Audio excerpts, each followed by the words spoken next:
I found a interesting study looking at who pays for dates.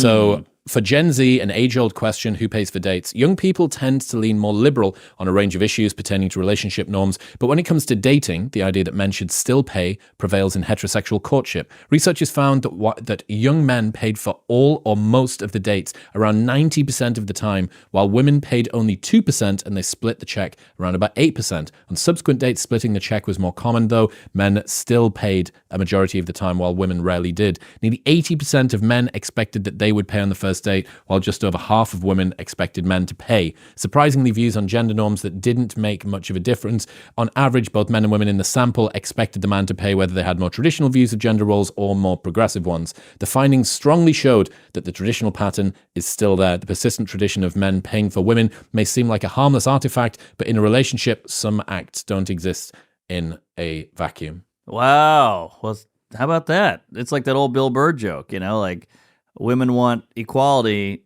except for a couple things over here. Like if somebody breaks in, you got to stop him. You got to pay for dinner. If the ship sinks, I get off first.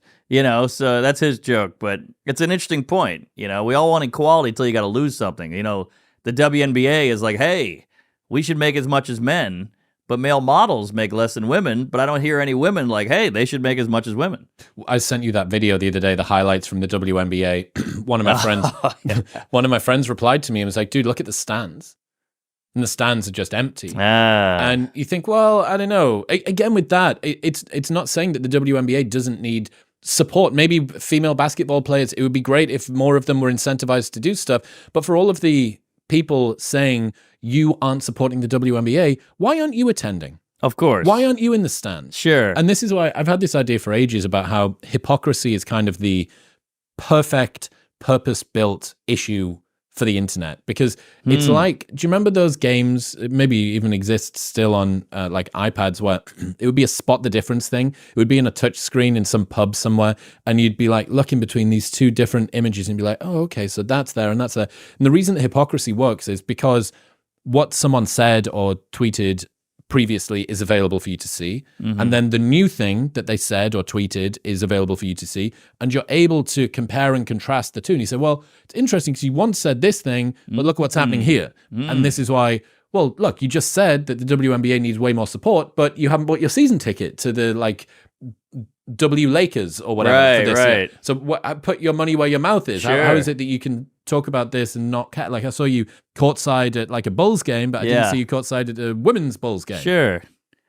Yeah, I mean, it's obvious, it's dead on, but that's how people are, I think. They don't like having the hypocrisies pointed out, quite rightly as well. Like, it really shows up the less gracious parts of you. But yeah, I think that's what people are looking out for. They're looking out for, hang on a second, is this person fucking telling the truth? That's why comedy, that's where comedy comes in. We come into that little opening and really blow it up.